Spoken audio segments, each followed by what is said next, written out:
Alrighty, we are back with Let's Go Story.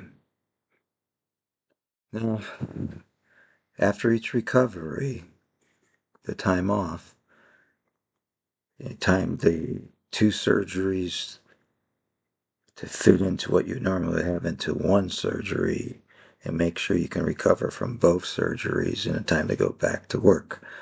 And this became a habit for every holiday around Thanksgiving or Christmas, using your times, um, using your vacation times, using everything to be able to continue to live and function became my lifestyle at Costco.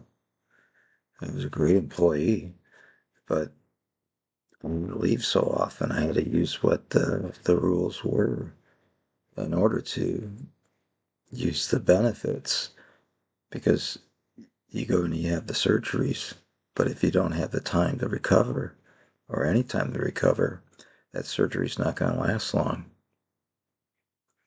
I was fortunate more than most people had.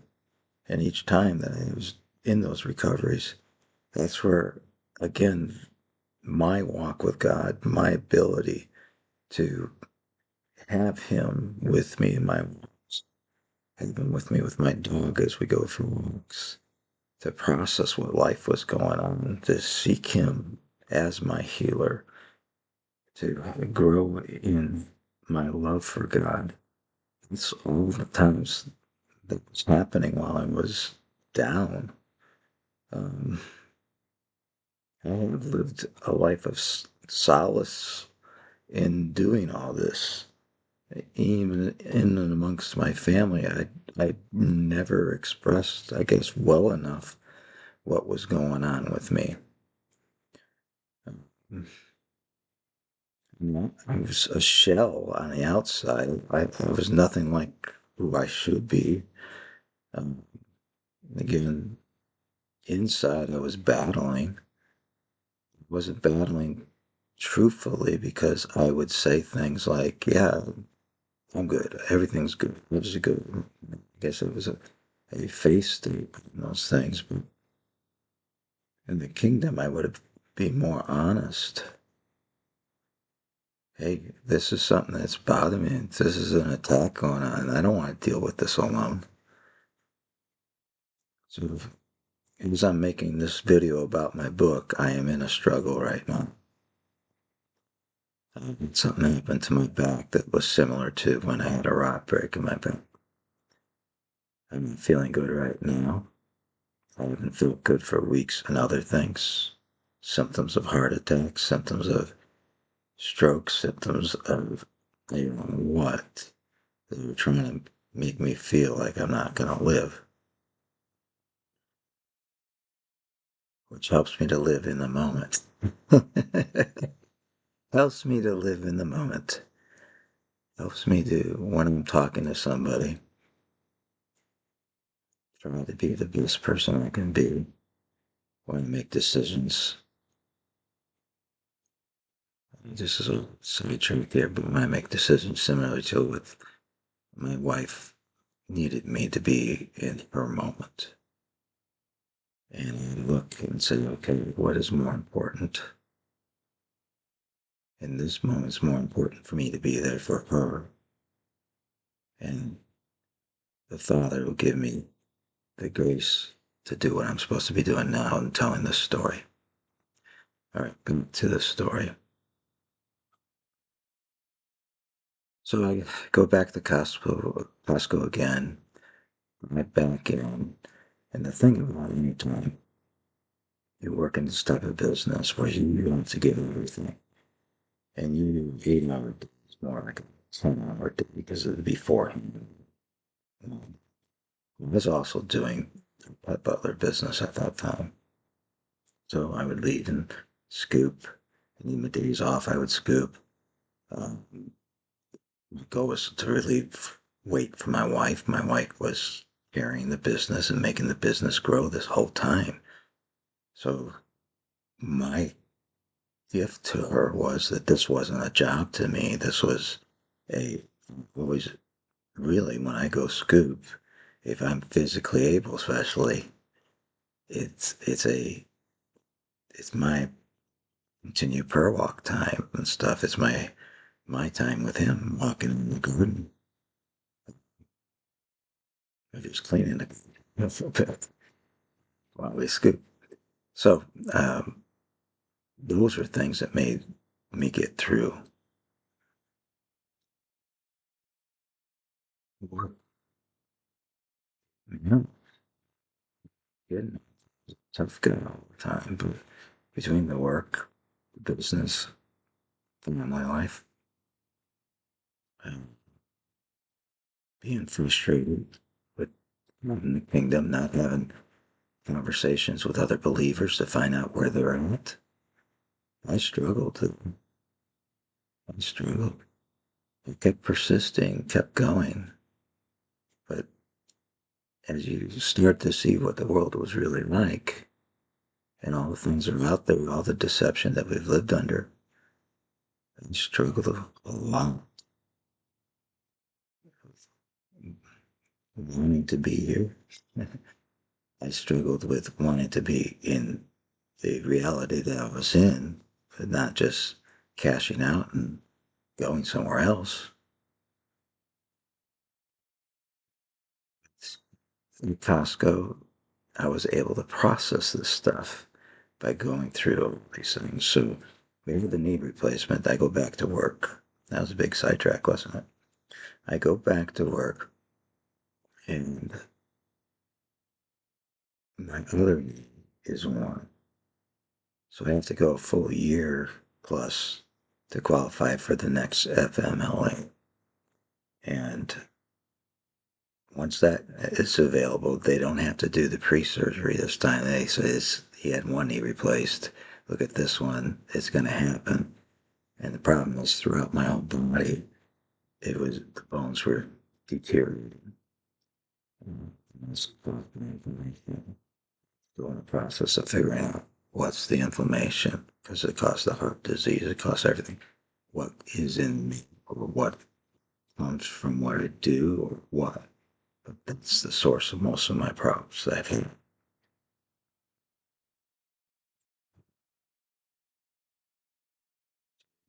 Surgery.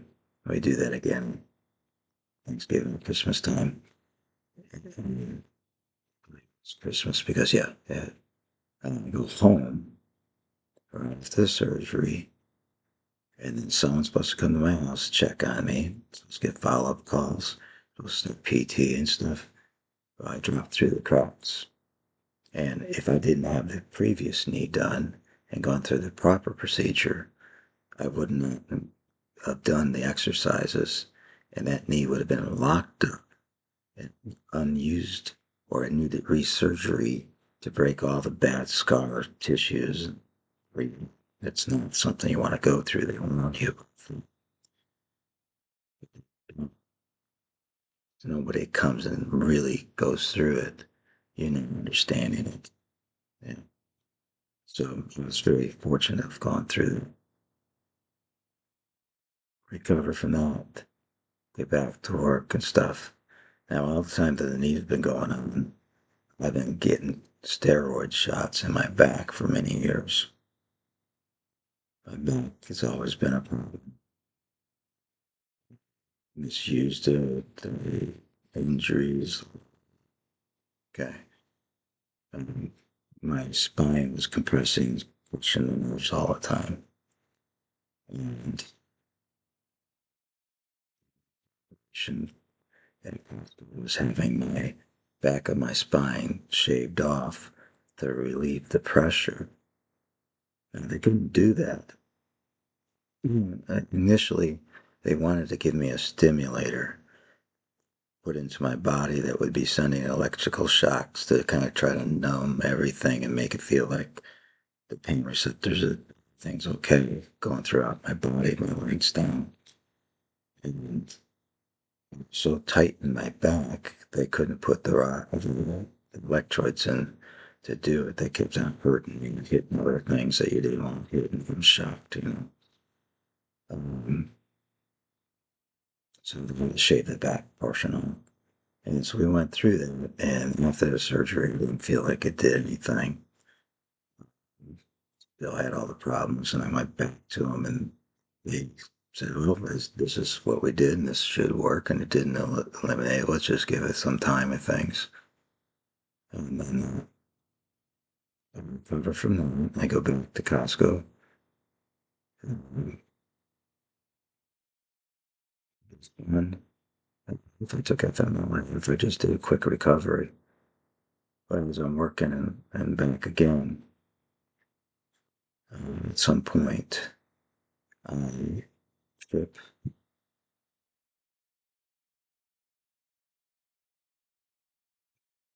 and stuff. I don't know. I tripped, and my view was blocked when I tripped. Could put my hands out. I hit the ground real hard, and I thought that my hands got the brunt of it and broke, but the major didn't do anything and get an X-ray or anything afterwards. Um, and I started deteriorating some more with my pain in my legs and stuff, and the neuropathy from the cancer treatments. Um, I don't think we talked about cancer yet. I don't think we did. Oh wow! So we'll finish this thing. So my back goes out and it goes into a complete S shape. Um, and with that, it's recommended that I have my vertebrae fused together to stabilize the body and stuff. And almost everybody that I went to said you should just go on disability and stop. And uh, I did that. I don't know if I'd be here because of the deterioration that was going on felt inside me. Um,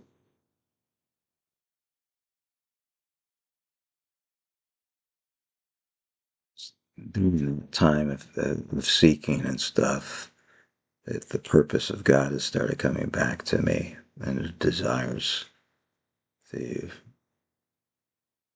be effective in the kingdom. Once I knew I wasn't going back to work the second time, so during this time, I had every intention of going back to work, and I did not intention of going back to work. So we get everything. We have all the doctors. My pain doctor says, no, you don't, you can't weigh everything out. That's a lot to go through. And my neuroscience person was the same thing. That's a lot to put somebody through this, um, that risk reward thing. So it was the same with my primary care person. But we had another. Costco's insurance requires you to have second party look at what you're doing and see if it's needed, especially when it's back surgery. And the gentleman got on, he looked at everything. He said, "Yeah, it's reasonable to do what you're asking to do. Nobody can guarantee the success, but based on everything that's going on, it looks like a reasonable plan." So if, we go through the surgery, and the problems again by being on opioids for so long, then the surgery and have something done to me. I need something more of the opioids because your body's used to it. You gotta find something else to help you get through the pain process. So we're very straightforward about that and saying it needs to be done. Please make sure it's done. And the surgeon said, he covers his area. He'll inform them of that, and it will be taken care of. So we go through the surgery. It's 8.5 hour surgery. And they go through a couple blood transfusions and stuff, and they stop it because of that. Because the doctor that I had wouldn't release me off of the aspirin. Was taking an hour to do the surgery. So then it stopped, closed me up, and then I come out of it, and the pain is excruciating. And they didn't have the pain pump machine working. And it was a really tough time. It's when the Marine Corps kicked in again and stuff, and I remember hearing that if you're in pain, you can't find first thing in the way to get it out of you. Just swim. So I did. Became a sailor. I became a Marine. I became whatever I needed to do to get people to know, first of all, how serious this pain was and what was going on, and to find them get some relief. And after a big struggle, many minutes, it started happening, but there was something I shouldn't have gone through. And again, even as I'm screaming, and stuff in my head going, this is not going to last forever. This is not going to last forever. Find yourself. Find yourself. So, I forgot a story, I think. And I don't know if I did or didn't. So I'm going to give it to you quickly in there. So we had all these other surgeries going on. Uh, yeah, I think I did. So I'm going to skip it. We'll read the stuff and go back to it. So the recovery was very, very difficult to not be able to bend. Your first 12 vertebrae is not easy to do. And learning how to move and get going. So my body was basically in lethargy all over because after each surgery, I just got well enough to function. I never did anything to work on my body and develop. And so a lot of my muscles and stuff just slowly died on me. And through the neuropathy from the chemo, the nerve systems died from my toes and it worked its way up. And it's right now, it seems like it's all the way up to my midsections. I don't know if that's from the nerves themselves or if that's from the treatments that cause the nerves the problems. Um,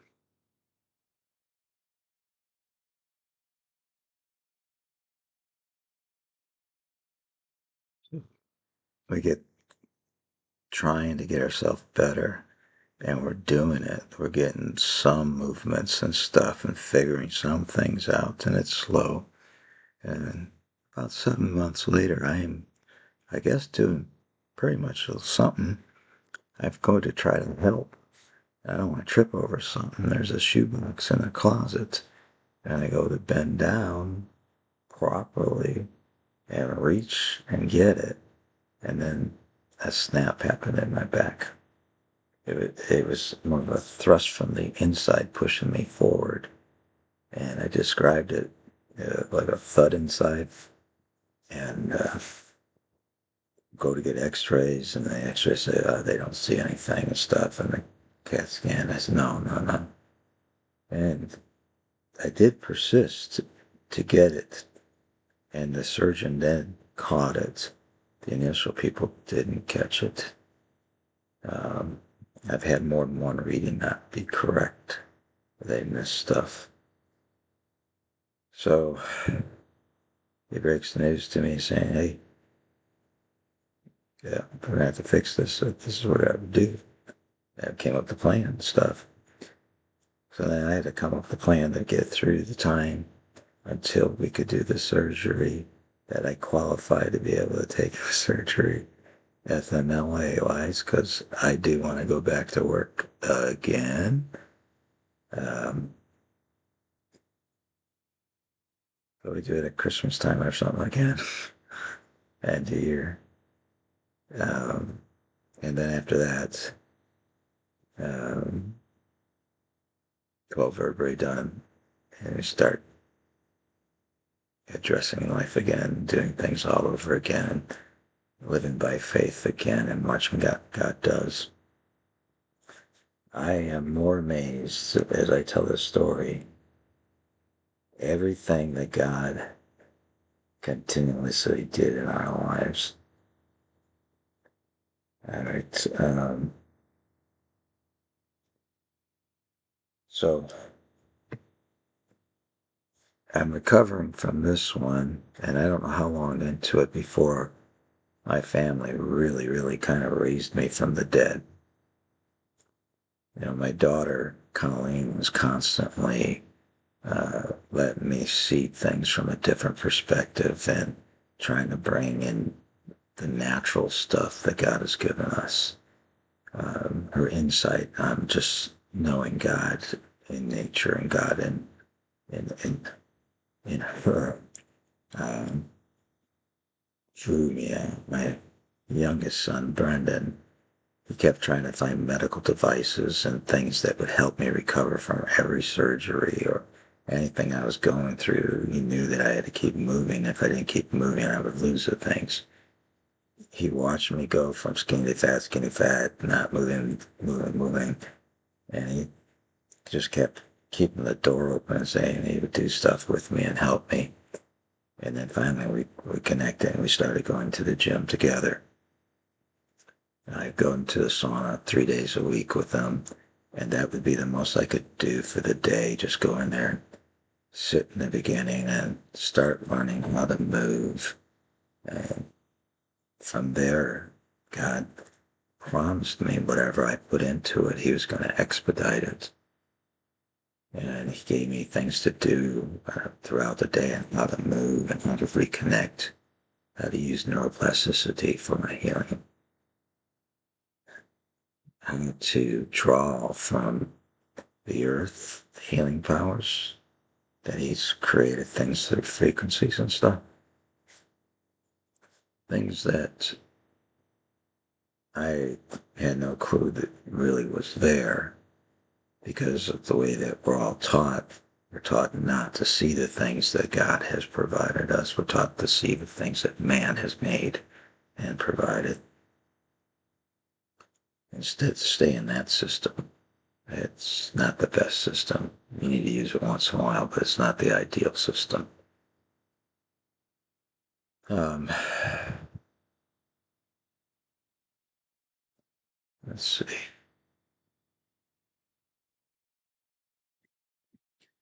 So during this times of me going on and stuff in my family, you know what? I'm gonna let you know what I'm gonna talk about. So the next chapter is gonna be about all the miracles that took place in my family, and not just me.